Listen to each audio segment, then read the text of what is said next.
Hello, I'm Adrian Tennant, the producer and host of In Clear Focus. Today's episode, number 220, marks the start of our 15th season. Whether you're a regular listener or here for the first time, thank you for choosing to spend your time with us and supporting this podcast. There is this natural affinity between LGBTQIA plus communities and environmental movements, and it's leading to increased activism and advocacy within both spheres. You're listening to In Clear Focus, fresh perspectives on marketing and advertising produced weekly by Big Eye, a strategy-led full-service creative agency growing brands for clients globally. Hello, I'm your host, Adrian Tennant, Chief Strategy Officer. Thank you for joining us. A recent article by Gracie Hakima in Harvard Business Review highlighted problems associated with masking, that is, covering or toning down the parts of ourselves that are not represented in or experienced by a dominant group. Survey results reported by the Society for Human Resource Management found that 7 in 10 respondents said they adopt a different personality at work than they do at home. Employees who feel psychologically safe and comfortable being themselves at work are more likely to put in extra effort and to ask hard questions, which can benefit the company. This desire for authentic expression is the driving force behind employee-led advocacy groups like Do The WeRQ, which champions LGBTQIA+ visibility in advertising, and Clean Creatives, which focuses on sustainability within the industry. But this movement towards authenticity can sometimes clash with corporate leadership, shareholders, and consumers, especially in response to purpose-led brand activations and sponsorships. Working at the intersection of marketing, LGBTQIA+ advocacy, and environmental sustainability, Kate Wolff is the founder and CEO of Lupine Creative, a Los Angeles-based agency working with high-profile clients including Google, HBO, FX, LG, Strava, and many more. Kate is also the co-chair of Do The WeRQ, an organization she co-founded dedicated to increasing LGBTQIA+ voices and representation within the advertising industry. Additionally, Kate is a co-founder of LumiTerra and the LumiCup, a brand focused on creating aluminum sustainable alternatives to single-use plastics. To discuss her creative marketing work, advocacy for the LGBTQIA+ community, and the challenges of launching a sustainable product, I'm delighted that Kate is joining us today from Los Angeles, California. Kate, welcome to In Clear Focus. Oh, I'm so thrilled to be here. Thank you for having me. Well, as I mentioned in the introduction, you're the CEO of Lupine Creative. Prior to its founding in 2020, that was an interesting year. You had spent the previous decade working at global agencies, including DDB and TBWA Chiat Day. Kate, what prompted you to establish Lupine? That's a really great question. Well, one, you already kind of noted in 2020, I, like most, were not expecting the year of pandemic. So starting and waiting to build an experiential agency at the start in February of 2020, obviously I had different plans. So there was a real roller coaster there. But I think if I was to really look back at my career, I think in the back of my head, I always knew I wanted to do something like this because I do think it requires a lot of planning. It's not a thing where you wake up one day and say, I've built a 20-year Rolodex of clients to just jump and start something new. And so I found myself kind of going through peaks and valleys of confidence. And I think that's a lot of, my LGBT experience, my experience being a woman in a creative department, the deep camaraderie, and trying to find and establish my own footing, my feel home in my own skin, and most importantly, find my leadership voice. And that, took me a long time, but I think I was always driving towards something like that. And in addition to that, I've always had some restlessness when it comes to the structures and limitations regarding advertising work, positions, departments. I have felt in my career that I've always been the person that's going, oh, what's happening over there when regarding strategy or production or creative? And so in the beginnings of my career, even in the the Shy Days DDB, Hill Holiday, Riney, PubModem. I was moving around, not just agency to agency, but department to department. So starting as a copywriter, then moving to production, then going to strategy. And it wasn't until the back half of my career that I really found footing in the account service and brand strategy sides of the world. And I think that is due to a host of factors, one being me identifying as a woman, and two, my organization and public speaking skills. So I naturally kind of was pushed into that, especially as I started to get more senior. And then the last big thing that really helped me jump was the job that I had right before I founded Lupine, which was at a place called RQ. So when I started there, it was a startup agency. It was playing in the influencer marketing space. It was very small. It was between 4 and 6 employees. And I worked with the owner of that to build it up to a little bit less than 50 before I left. And that was the greatest job I've ever had, because that was a job where I got to build it really and use my own brain and thought and strategy and structure to start building infrastructure, not just great campaign work, but infrastructure and operational work. And so when I left in 2020, while I wasn't expecting to be slammed by pandemic as a small business starting out in an experience economy, I do feel lucky that I didn't feel like a newbie starting a business. I had a roadmap. And so when I was hit with major detours, I was able to find my way back. Well, at Lupine, you've also built a really impressive client list, especially in the entertainment industry. What have been some of your favorite projects? Oh, it's a crazy question. And I don't want to take up the whole podcast talking about how much I deeply love the work we make at Lupine. But I will say we just did a program with Max under the Human by Orientation umbrella, which is their LGBTQIA community and collective. We did a Q4 activation at Art Basel called The Art of Drag. And the idea was, how do we show up for the community in a way that really leaves lasting impact in a place that they're needed, and in a conversation that fully equates to both the characters and titles of the Max programming as well as the Max parent brand. And we came up with this idea that we would go to Art Basel, one of the leading art fairs and culture fairs, but also world known, and bring and elevate drag and the art behind drag to the front stage in a place where queer people are under attack. Because that was during the time frame where there was a hiatus on the drag ban, which was prevalent for the beginning of the year, where drag was illegal, and now they were being able to reenact and play and be in that space and perform. And so we showed up and we got some really great people. We worked with Equality Florida. We had Jeff from their team, who was actually the first man to marry another man in Florida, which was very exciting. We elevated him into a full drag look, feel makeover.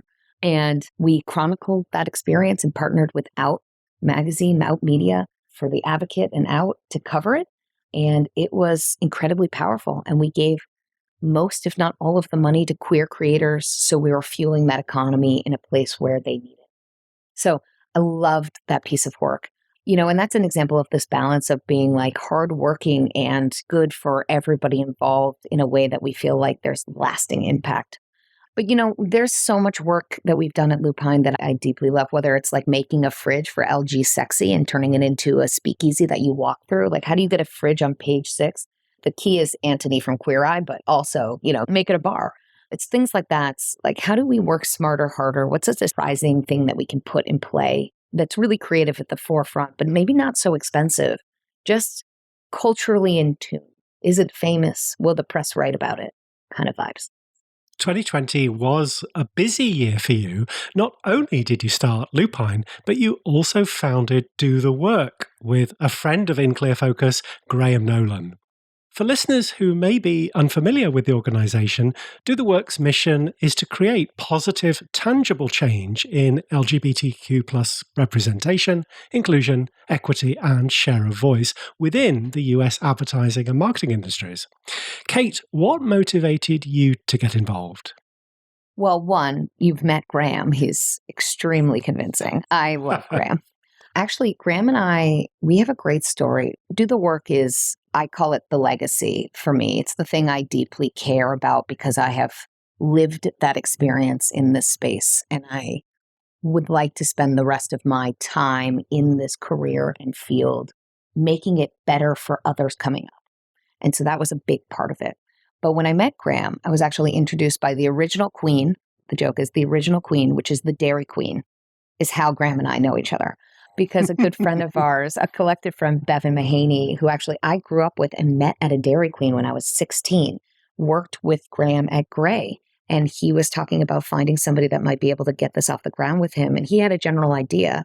And when I met him, I fell in love with his thoughts, his mission, his value, and said, yes, I'm fully on board and let's build it together. And so together we founded Do The WeRQ. And, as we started to look at comparative organizations, ad color, 3%, we were finding that what are our benchmarks and data that we can look at to then have a growth and forecasting plan? What does our 5 years look like? What is success? What are our KPIs? And we were finding that there was just such a lack of visibility, both internally and externally, for queer folks. There was a lack of data because when we founded in 2020, the last census was 2008. And obviously that was null and void when it comes to good, pure data, especially considering the fact that prior to June 16th, 2020, that's after we were founded, being queer was still not a federally protected thing from a working standpoint. So, the idea of asking a national survey of whether or not you're queer at your job was irrelevant because you weren't safe to do so. You could be fired on the grounds of that answer alone. And so looking at that, we said, okay, first and foremost, we need to get more information internally, and we need to see more external information of representation and how we're getting it to ad screens, to messaging, to marketing, to target groups. And we've spent our time doing that. And that was the big thing that motivated me, was just seeing these absent, these giant holes of data and information for us to do any comparative or planning. So that's really what we set out to do in the year 1 and year 2. And we've done that really well. And then the next piece is, for me, the code switching and covering that I had to employ to just remain employed was so high in my early career. And not to mention, no women, never mind queer women, were at the top, especially in the creative space. And if you look at advertising ownership, like agency ownership, it's less than 1% are owned by women. And of that 1%, a good chunk of them are VC backed. So it's even hard to say that they have full ownership, which is not right. So I was giving a lot of attention to that and trying to hold myself accountable for being the change that I want. And then in addition to that, I think if you're constantly code switching and covering, you're not putting all your creative brain to the creative output of the work. And so the work will suffer because you're not showing up as your full self. It's like being always slightly distracted. So how can you focus on the task at hand when you're worried about the outside factors surrounding you? And so that really was a big thing. So how do we make more brave spaces, more structure and amplification for queer voices? How do we make more queer ownership, more queer leadership? And then in turn, how do we translate that into the work we make for others, brands, services, products? Well, as the co-chair of Do The WeRQ, you recently attended South by Southwest. Now, while you were there, you posted on LinkedIn that LGBTQ+ specific programming dropped by 35% this year compared to last year. Kate, to what do you attribute that drop? We've spent a lot of time talking about this, both Graham and I, alongside some of our court members. And it keeps coming back to this truth we all know, which is during times of progress, there is this direct correlation between more representation, more visibility, and the rise of those things as it correlates to the rise of hate speech, hate groups, oppression, volume of backlash, And that's simply because the bigger the target, the more to hit. But it's not really the hate groups, and we do talk about this a lot. It's not really the hate groups or the hate speech that is our enemy for progress and equal rights and creating more brave spaces. Because those people, they're not looking for solutions. They're looking to displace the anger that they're holding about the world that's changing around them. I don't really think that people truly care about who's sleeping with who. It seems totally, if your rational brain just goes away, where why would it matter if that person likes Bud Light or not, right? It seems like two totally disparate things. So that's hard for me to truly believe. So I don't think hate groups are looking for solutions or compromises. I don't think that they're looking for ways to find common ground. I think they're truly looking for a release, and they're using the queer community as the target of that release because they have pent up sadness, aggression, and they don't know where to channel it. So all of that to be said, it's not really our focus to deal with that.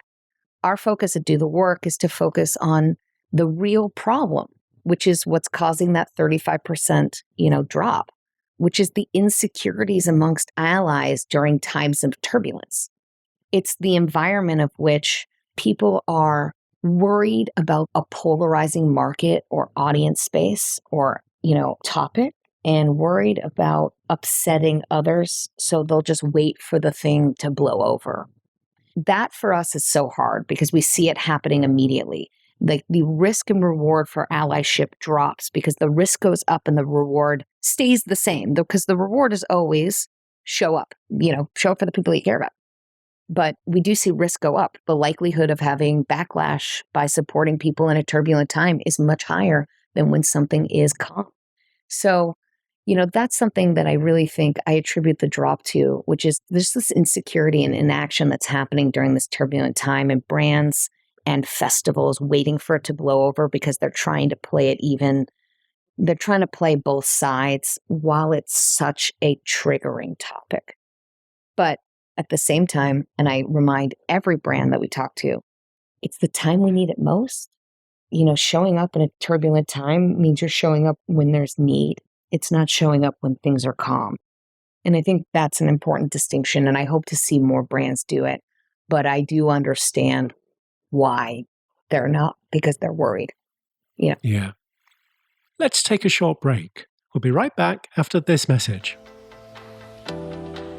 Each month, in partnership with our friends at Kogan Page, the Big I Book Club features books by industry thought leaders. Our selection for April is Sustainable Advertising: How Advertising Can Support a Better Future by Matt Bourne and Sebastian Munden. The book is a manifesto for the advertising industry, highlighting why we need to change the way we work and to change the work we make.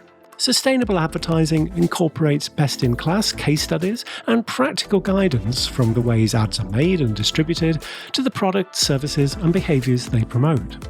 You can save 25% on a print or electronic version of this month's featured book using the exclusive promo code BIGI25. This code is valid for all Kogan Page titles, including pre-orders and their free paperback and ebook bundle offer. Shipping is always complimentary to the US and UK when you order directly from Kogan Page, and it supports the authors as well. So to order your copy of Sustainable Advertising, go to koganpage.com. Welcome back. I'm talking with Kate Wolff, CEO of Lupine Creative, co-chair of Do The WeRQ, and co-founder of LumiTerra. Switching gears now to another of your passions, sustainability. Not content with running a busy agency and co-chairing Do The WeRQ, you've co-founded LumiTerra and the LumiCup, a range of single-use aluminum or aluminium products. Can you tell us the founding story? Well, I love the way you say aluminum. I wish I could say it that well. I absolutely can. I always say this to my wife, Tracy. I know I sound crazy because it's a lot. I'm doing a lot. But I'm also a team. I have teams in every aspect, and LumiTerra and LumiCup is one of them. So, how we kind of came to be for the past 6 years or so, we've been a group of friends that have found ways to work with one another, whether I was supporting on the marketing side, whether they were working together on another adventure, but we've all been in sustainability in some way or another. And we all are entrepreneurial at heart and in spirit. And so in 2021, we kind of put our brains together because we had done a few different ventures around sustainability. And it wasn't that they weren't successful. It's that the barrier for product adoption was so high. And so when we put our brains together on this one, we just knew we needed a new product. And we knew this product needed to meet consumers where they were already. So not trying to change a behavior, but trying to find a way to make the behavior that's existing better for the environment and the world at large. And so we wanted to find something easy and simple without any sacrifice to the user experience, and thus the Lumi and the LumiCup were kind of born. LumiCup is our single-use sustainable product, and Lumi is our sustainable line of products that its goal is to eliminate plastic, any single-use plastic cup. to start. And we're leading with cups, but we have a lot of big ideas. So there's going to be a lot that's coming down the pipeline here. But our tagline is conscious without compromise. It kind of sums up our user experience. And the goal is to make something seamless and easy, but also good. Kate, what challenges have you faced getting the initial products to market? How much time do you have? No, what challenges have I experienced? Oh my God, all of them, every day, every moment. Talk to me in a year and we'll see where we're at. I've had a couple startups now, obviously. Most of them are in service and intellectual IP. This one is a product. It is a fabricated piece of, we have equipment. We are making something that is tangible and physical. As we are just starting out, we've been in the thick of it and it's been so exciting. I will tell you, I haven't felt more alive. I love starting new things. That's one of the reasons why I was drawn to marketing, because you're constantly starting a new project, right?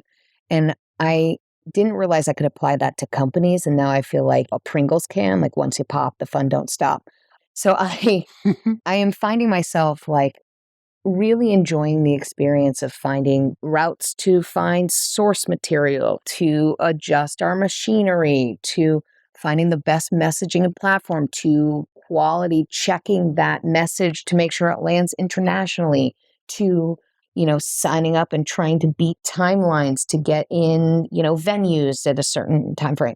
It has been a wild experience, and it's just this beautiful mix of curiosity and education and excitement.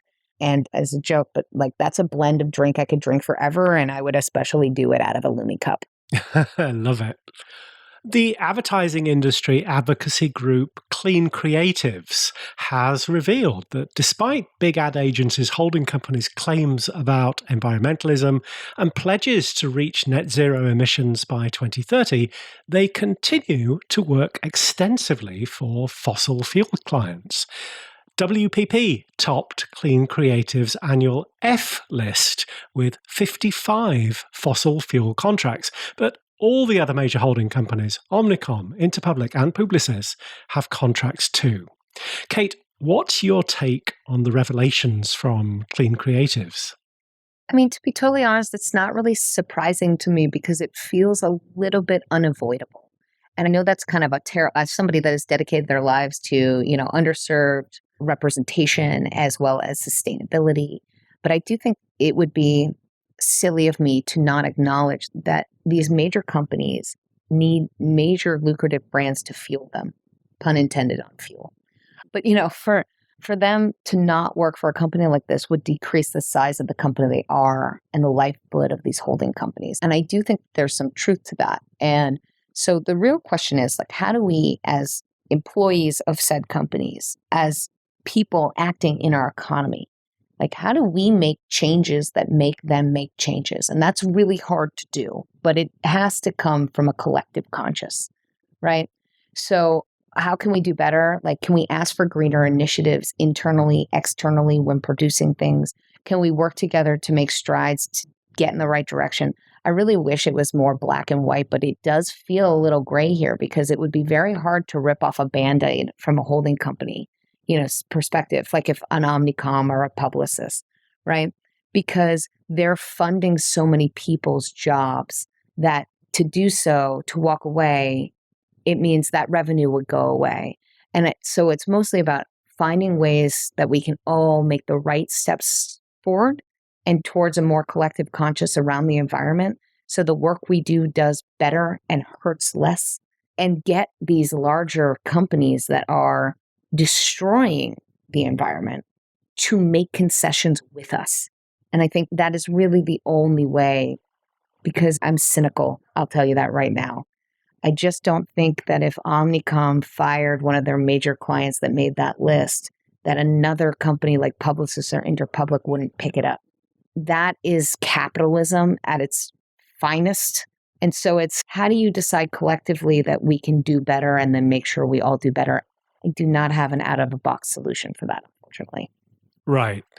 I mean, it's definitely a journey. So in what ways might employees at least start to hold the agencies they work for accountable and encourage transparency? Yeah, I mean, like that's kind of what I'm getting at, which is like, let's talk more. Let's start having real dialogue. Use your voice. Your voice is so important. And the other thing is like, not to quote Brene Brown, but I will, let's paint success for one another and be realistic about it. Like, what is success from a brand standpoint in terms of transparency and accountability when it comes to sustainability?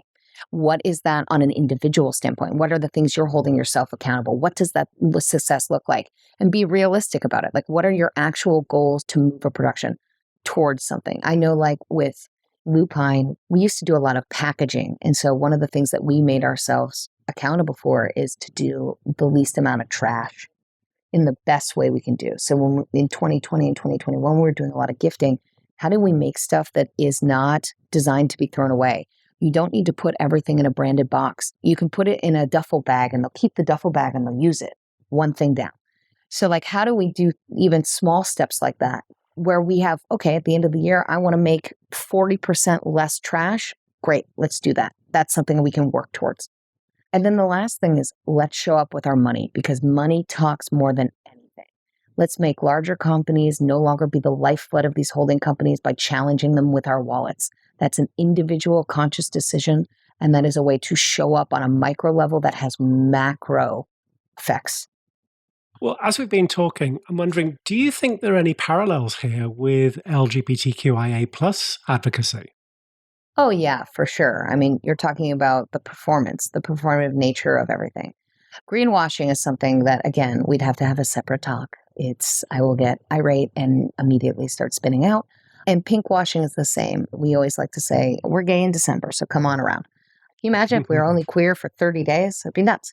It'd also be a really jam-packed month. But yeah, so I do think, there are real parallels there in terms of advocacy. And I do think people get caught up in what the performance is. And that really is dictated by when the problem is outweighed by both the intent and the outcome.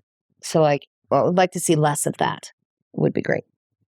Eric Swank, Associate Professor of Practice at Arizona State University's New College, found back in 2018 that people identifying as LGBTQ+ were more than twice as likely as others to join environmental movements.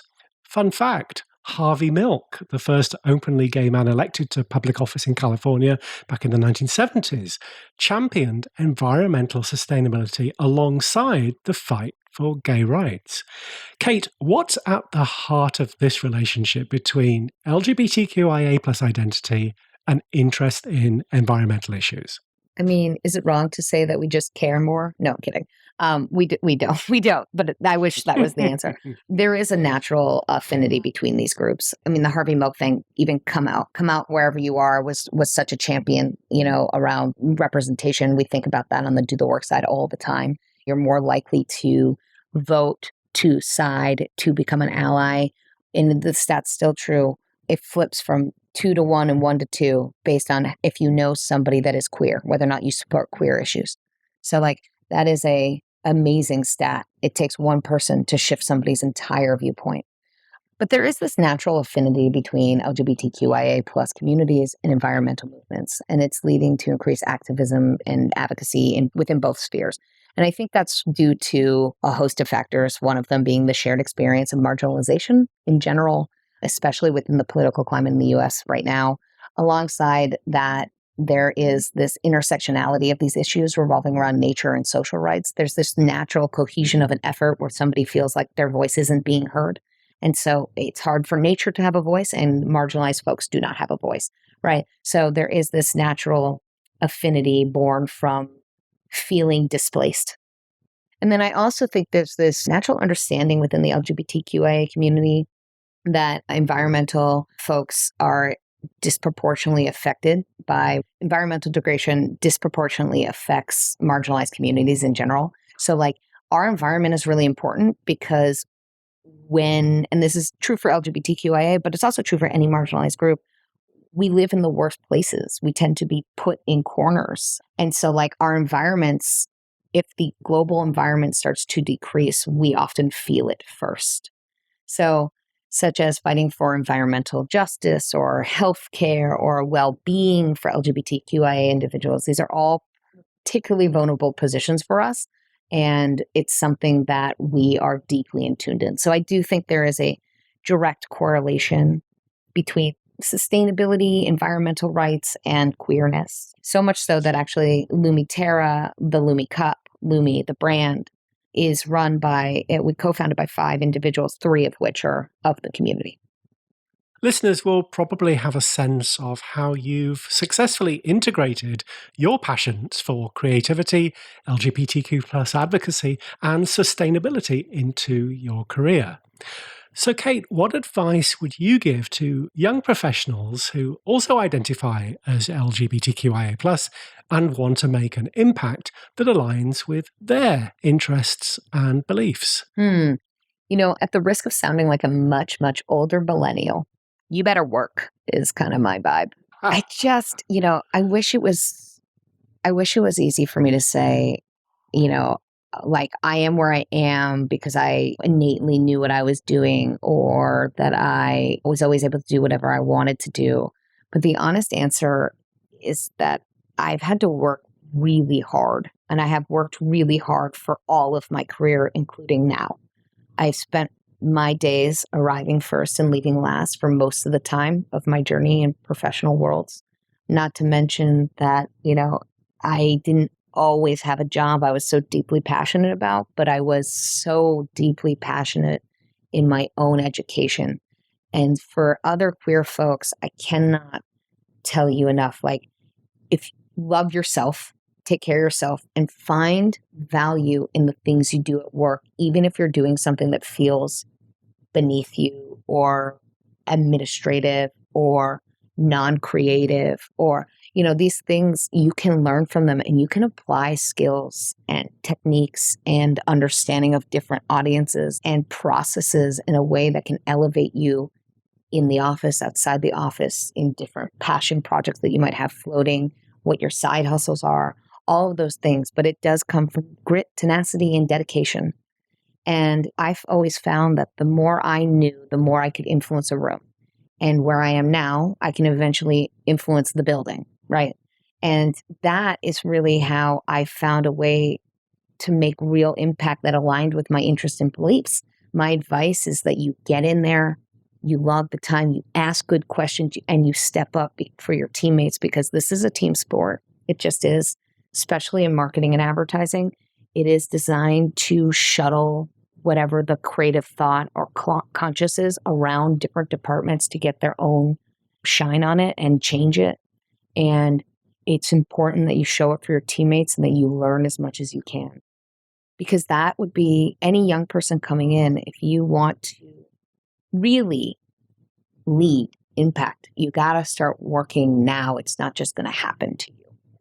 And I think that's a little bit of a miscommit. I think tech has done, at least to me, a disservice. I used to wait for my parents to log off a computer, and then I would sit and wait the 15 minutes of AOL dial-up on a phone line to get 20 minutes of talking to my friends in chat, or to leave an angsty away message up so somebody would highlight it and see that I left them a message.